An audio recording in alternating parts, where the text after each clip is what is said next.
नमस्कार प्यारे मित्रों, कैसे हैं आप सभी। आशा है आप सभी अच्छे और स्वस्थ होंगे। तो इस वीडियो में हम क्लास 9th का चैप्टर 4 का इंट्रोडक्शन देखेंगे। जैसा कि आपके सामने लिखा हुआ है, चैप्टर 4 का नाम है दो चरों वाले रैखिक समीकरण, लीनियर इक्वेशंस इन टू वेरिएबल्स। ठीक है दोस्तों, तो सबसे पहले तो आपको जानना होगा कि रैखिक समीकरण किसे कहते हैं। उससे पहले जानना होगा कि समीकरण किसे कहते हैं। मान लीजिए यहाँ पे कोई गिनती आपकी लिखी हुई है और ये इधर भी कोई गिनती लिखी हुई है और बीच में बराबर लगा हो, यानी समीकरण में ये जो बराबर का चिन्ह है ये लगना बहुत जरूरी है, तभी वो समीकरण कहलाएगा। ध्यान रखिएगा दोस्तों कि अगर बराबर का चिन्ह लगा है तो वो क्या कहलाएगा, समीकरण कहलाएगा। अब बात आती है रैखिक समीकरण किसे कहते हैं। तो जिसमें चर की घात एक हो उसे रैखिक समीकरण कहते हैं। चर किसे कहते हैं, चर का मतलब ऐसे अक्षर जिनके मान ना पता, जैसे एक्स वाई जेड।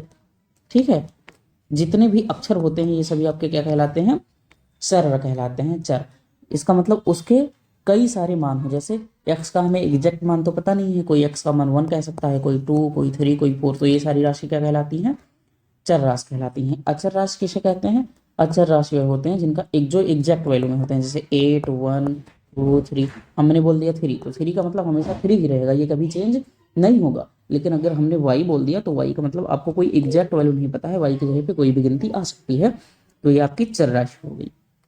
तो रैखिक समीकरण किसे, हमने क्या बताया था, बराबर लगाएंगे तो समीकरण हो गया। रैखिक समीकरण मतलब हमने लिख दिया 2x + 3 = 4, तो ये क्या हो गया आपका, रैखिक समीकरण हो गया। ये कितने चर में रैखिक समीकरण हो गया, एक चर में। जितने अक्षर प्रयोग होंगे उतने ही चर में रैखिक समीकरण आप उसे बोल देंगे। जैसे मैंने लिख दिया 2y + 4 = 7, ये कितने चर में रैखिक समीकरण है। पहली बात तो रैखिक समीकरण है कि नहीं है, बिल्कुल है। कैसे जान पाएंगे, y की घात कितनी है, 1। y की घात अगर 1 है तो इसे आप क्या बोलेंगे, रैखिक समीकरण बोलेंगे। ठीक है, रैखिक समीकरण जानने के लिए हमेशा चर की घात कितनी होनी चाहिए, 1।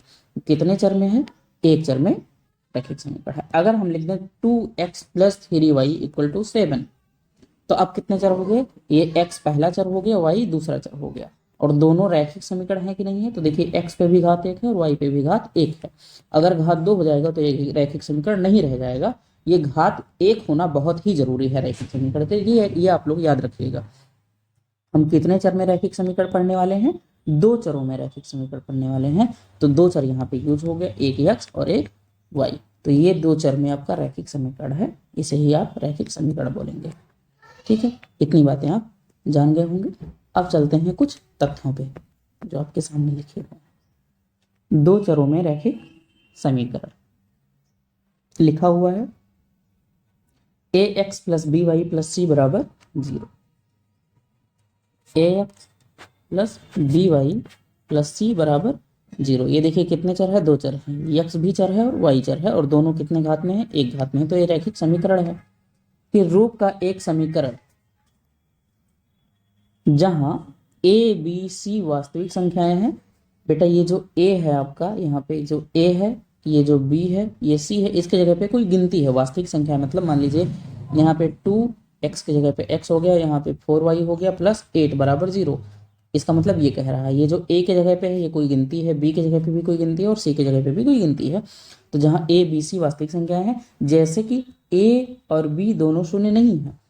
अच्छा, ये भी याद रखिएगा कि ए की जगह पे शून्य और बी की जगह पे शून्य आप नहीं रख सकते हैं। क्यों, जैसे ही ए की जगह पे शून्य रखेंगे तो एक्स क्या हो जाएगा, आपका शून्य हो जाएगा, तो एक चर तो खत्म हो जाएगा। अगर वाई पे भी आप शून्य कर देंगे तो दोनों चर खत्म हो जाएंगे, तो हमारे दो चर में रैखिक समीकरण नहीं रह जाएंगे। इसीलिए आपको ए और वाई की जगह पे शून्य ना लेके बाकी सारी गिनतियां आप ले सकते हो। और एक्स और वाई चर हैं, ये हमने आपको ऊपर ही बता दिया है कि एक्स और वाई आपके क्या हैं, चर राशि हैं। तो यही क्या कहलाता है, दो चरों में एक रैखिक समीकरण कहलाता है। ठीक है, उदाहरण के लिए आपके पास लिखा है 2x + 3y + 10 = 0। ये पहला आपका रैखिक समीकरण लिखा है। एक और रैखिक समीकरण का उदाहरण देखिए, 3x + 7y = 0। ये भी आपका रैखिक समीकरण है। आगे लिखा हुआ है देखिए, वास्तविक जीवन स्थितियों को गणितीय रूप, जो वास्तविक जीवन में हमारे घटनाएं कुछ होती हैं, घटित होती हैं, जैसे हमारे चलने में, सुबह दैनिक क्रिया में, तो उसको भी हम गणितीय रूप में दो चरों के रूप में रैखिक समीकरण के रूप में व्यक्त कर सकते हैं। कैसे, एक उदाहरण यहाँ पे लिखा हुआ है देखिए, लिखा है राम की आयु। ये वास्तविक चीज है कि नहीं है, कोई राम व्यक्ति है, उसकी आयु, उसकी उम्र वास्तविक चीज है बिल्कुल। मोहन की आयु के 2 गुने से 3 अधिक है। अच्छा, राम की आयु, तो इसमें मानना पड़ेगा राम की आयु मान लीजिए x है, ठीक है। तो ये कह रहा है मोहन की आयु के 2 गुने से 3 अधिक है, मोहन की आयु मान लीजिए y है, तो मोहन की आयु के 2 गुने, मोहन की आयु के 2 गुने से 3 अधिक है। 3 अधिक मतलब, अधिक मतलब जोड़ना पड़ता है, कम मतलब घटाना पड़ता है। राम की आयु मोहन की आयु के 2 गुने से 3 अधिक है, तो बीच में बराबर लगा दिया। तो देखिए 2 चर में रैखिक समीकरण बन गया कि नहीं। ये पहला चर, ये दूसरा चर, दोनों पे घात 1 है, तो ये रैखिक समीकरण बन गया। इस कथन को निरूपित करने के लिए 2 चरों में रैखिक समीकरण लिखिए, ठीक है। इसमें देखिए मोहन की आयु x माना था हमने, ऊपर राम की आयु x माना था, और राम की आयु y है, तो दी गई स्थिति उल्टा हो गया है, ठीक है। ऐसी चीजें हो गई। 2 चरों में एक रैखिक समीकरण का हल। 2 चरों में एक रैखिक समीकरण हम क्यों लिख रहे हैं, जैसे हमने लिख दिया 3x + 2y बराबर +8 बराबर 0। ये आपका 2 चरों में एक रैखिक समीकरण। अगर हम 4x + 7y + 9 बराबर 0, अब 2 चरों में कितने रैखिक समीकरण हो गए, 2। पहला ये हो गया और दूसरा ये हो गया। तो ये आप क्लास 10th में पढ़ेंगे। 2 रैखिक समीकरण साथ में, इसको आप क्लास 10th में पढ़ेंगे। 9th में आपको केवल और केवल कितने रैखिक समीकरण हल करने हैं, पढ़ने हैं, 1 पढ़ने हैं। इसीलिए हेडिंग में आपका एक रैखिक समीकरण का हल लिखा हुआ है, ठीक है। लिखा है एक रैखिक समीकरणों में चरों के मान जो समीकरणों को संतुष्ट करते हैं उस रैखिक समीकरण के समाधान है। कह रहा है कि जैसे ये ऊपर हमने लिखा है 3x + 2y + 8 बराबर 0, ये x का मान रख दीजिए, इस समीकरण को संतुष्ट करे, वही उस समीकरण का क्या हो जाएगा, समाधान हो जाएगा, ठीक है। मान लीजिए x बराबर आप 2 रखेंगे, x बराबर ऊपर 2 रखेंगे, तो आपका क्या आ जाएगा, 3 × 2 + 2y + 8 बराबर 0, 6 + 2y + 8 बराबर 0, 8 से आपका 14 हो जाएगा, यानी 2y बराबर उधर -14 हो जाएगा, 2 सत्ते 14 हो जाएगा, y बराबर आपका कितना हो गया, -7 हो गया, ठीक है। अब ये y बराबर 7 और x बराबर अब 2 रखेंगे इसमें, तो आपका ये क्या हो जाना चाहिए, 0 हो जाना चाहिए, क्योंकि इधर 0 आ रहा है। तो वही लिखा हुआ है यहाँ पे कि एक रैखिक समीकरण में चरों के मान, भाई हमने 3x + 2y + 8 बराबर 0 लिखा है, ये एक रैखिक समीकरण है, इसमें चरों के मान मतलब x का कोई मान और y का कोई मान इस समीकरण को संतुष्ट करते हैं। इस समीकरण को संतुष्ट का मतलब x और y का मान जब इसमें रखोगे तो 0 आ जाना चाहिए, क्योंकि बराबर 0 है, तो संतुष्ट करने का मतलब इसको 0 कर दे, x और y का मान जब रख दीजिए, तो उस रैखिक समीकरण का क्या कहलाता है, समाधान कहलाता है। समाधान का मतलब हल कहलाता है, ठीक है। ये बातें समझ में आ गई होंगी आपको। और लिखा है कि 2 चरों वाले एक रैखिक समीकरण के अपरिमित रूप से अनेक हल होते हैं। अपरिमित रूप से अनेक हल होते हैं, जैसे अभी हमने इसमें लिखा था 3x + 2y + 8 बराबर 0। हमने x बराबर यहाँ पे क्या लिया था, 2। कोई ले लेगा x बराबर 3, कोई ले सकता है x बराबर 4, कोई ले सकता है x बराबर 5। जैसे जैसे x का अलग अलग मान लोगे y का मान अलग मान निकलेगा और इस समीकरण को संतुष्ट करेगा। तो वही कह रहा है कि अपरिमित रूप से अनेक हल होते हैं। अनेक हल होते हैं मतलब मेरा हल x बराबर 2 आया था और y बराबर कुछ आया था, y बराबर -7 आया था। आप अगर 4 रखोगे तो y का कुछ और मान मिलेगा। तो इसीलिए अपरिमित रूप से अनेक हल हो सकते हैं। आपके ऊपर डिपेंड है कि आप कौन सा मान लेते हो x का, ठीक है। आगे चलते हैं। रेखांकन द्वारा 2 चरों में एक रैखिक समीकरण का प्रतिनिधित्व, इसको देखते हैं। लिखा है रैखिक समीकरण ax + by + c बराबर 0 के ज्यामितीय निरूपण एक सरल रेखा होता है, ठीक है। कोई भी जो भी आपका ax + by + c बराबर 0 होगा, मान लीजिए 2x + 3y + 8 बराबर 0 है, तो जब इसको आप कार्तीय तल पे बनाएंगे, इसके जस्ट पहले हमने आपको निर्देशांक ज्यामिति का चैप्टर पढ़ाया, वहां पे इसके बारे में बताया है कि कार्तीय तल क्या होता है। इस पर हम लोग ने खूब ढेर सारा चर्चा किया है। इसके लिए आप चैप्टर 3 का वीडियो देख सकते हैं, जो कि लिंक में दे दिया जाएगा। जब इस पे हम कार्तीय तल पे इसको बनाएंगे तो ये सारे कैसे होंगे, एक सरल लाइन के रूप में, जैसे कभी ऐसे बन जाएगा, किसी को कभी कोई ऐसे बन जाएगा, है ना, कभी कोई ऐसे बन जाएगा, यानी कि एक सीधी लाइन बनेगी। ये बात याद रखिएगा, बहुत इंपॉर्टेंट पॉइंट है कि जो रैखिक समीकरण होता है इसका जब ज्यामितीय निरूपण करेंगे, ज्यामितीय निरूपण मतलब जब इसको हम कार्तीय तल पे बनाएंगे। कोई अगर आपसे पूछे कि रैखिक समीकरण को अगर आप कार्तीय तल पे बनाओगे तो किस प्रकार बनेगा, तो उसको क्या बोल सकते हो कि एक सरल रेखा बनेगा, एक सीधी लाइन बनेगी, एक स्ट्रेट लाइन बनेगी, ठीक है। वो स्ट्रेट लाइन कैसे भी हो सकती है, ऐसे हो सकती है, ऐसे हो सकती है, ऐसे हो सकती है, मूल बिंदु से भी जा सकती है। ये मूल बिंदु से जा रही है, देखो अगर हम ऐसे कर दें ये ऐसे, तो ये देखिए कहाँ से जा रही है, मूल बिंदु से जा रही है। हमने बताया था ना कि ये मूल बिंदु कहलाता है आपका, जहाँ पे एक्स और वाई एक्सिस एक दूसरे को कट करती हैं। आगे लिखा हुआ है, दो चरों वालों में रैखिक समीकरण के आलेख पर स्थित प्रत्येक बिंदु रैखिक समीकरण का हल होता है। कह रहा है दो चरों वाले रैखिक समीकरण के आलेख पर,